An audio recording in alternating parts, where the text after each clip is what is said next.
voyage à travers le temps, à travers l'espace, à travers l'histoire, à travers la géographie.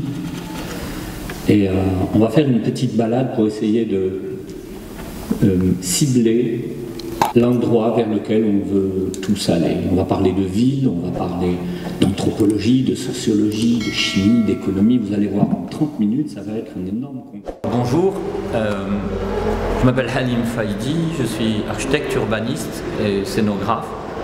Je m'intéresse beaucoup à l'histoire, je m'intéresse à la géographie, je m'intéresse beaucoup à l'anthropologie et je m'intéresse surtout à la ville, qui est un peu le contenant de la société que nous sommes. Alors j'accompagne depuis quelques années le groupe Belux avec une très grande sincérité parce que c'est le seul industriel que j'ai trouvé, en tout cas en Algérie, qui s'intéresse au métier de la ville, qui est un métier connexe du mien et qui est un métier connexe du sien. La ville, c'est quelque chose de très complexe. C'est vraiment le contenant dans lequel nous vivons et nous sommes reliés comme le corps et l'esprit. Hein. La société, c'est le contenu, et la ville, c'est le contenant. Et donc dans ce rapport, qui est un rapport très organique aujourd'hui, si la ville elle tombe malade, eh ben, la société elle va tomber malade. Et si la société est malade, elle ne peut pas générer une ville saine. Et donc par quel bout il va falloir prendre les choses. J'accompagne Belux parce qu'ils ont un contrat avec le CRASC et puis ils ont un contrat ouvert avec les universités. Et donc c'est une entreprise avec laquelle on est en train de faire le tour d'Algérie, simplement pour transmettre, expliquer en quoi la ville c'est important, parce que c'est notre habitat à nous tous, et quels sont les fondamentaux pour pouvoir vivre ensemble. Et donc moi je suis venu aujourd'hui avec une conférence un peu particulière, qui est un voyage de 30 minutes dans le temps, dans l'espace, dans l'histoire, dans la géographie, dans la science, dans la culture. Et je m'interroge beaucoup sur le futur. Mais pour m'interroger sur le futur, il faut que je questionne le passé.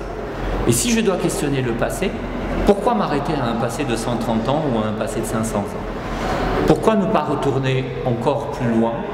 Pourquoi ne pas définir l'Algérie comme un espace de 15 000 ans de profondeur historique et culturelle dans son sud, à partir de son Sahara et tout cet espace? Il y a 10 000 ans, c'était déjà une vallée verte, hein, le Sahara.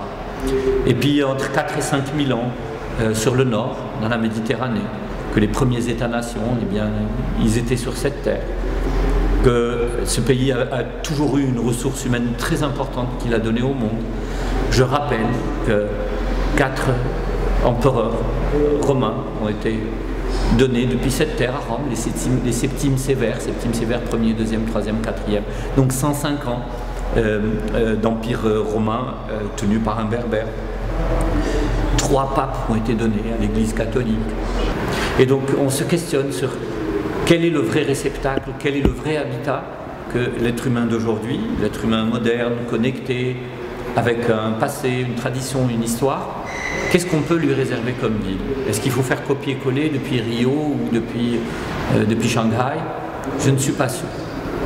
Je pense qu'il faut se questionner sur qu'est-ce que nous sommes pour savoir où est-ce qu'on va aller, sur comment nous désirons vivre, pour savoir quelle ville il va falloir designer ou quelle ville il va falloir programmer pour qu'on puisse nous conserver d'abord notre singularité, conserver notre identité et puis surtout créer un habitat dans lequel les gens y seront heureux. Personne ne peut venir de l'extérieur dire je sais exactement ce qu'il te faut et je vais te le faire et tu vas rentrer dedans et puis c'est comme ça la vie. Non, ça ne marche pas comme ça. Donc la ville, il faut faire participer les gens. Il faut au moins leur demander leur avis. Donc la participation citoyenne, elle est essentielle, mais avant tout ça, il faut qu'on puisse partager un contrat, une vision qui n'est pas une vision rurale dans la ville, qui est une vision urbaine et qui est une vision civilisationnelle. Qu'est-ce que nous sommes, vers quoi nous voulons aller, quel est le dessin que nous allons partager ensemble.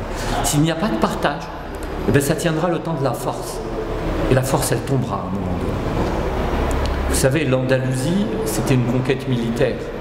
Il n'aurait jamais tenu 8 siècles si Tamerlan n'avait pas envoyé la science, la culture, l'art, les mathématiques, s'il n'avait pas envoyé le Khawarizmi, le Faragoni, le Farabi, etc.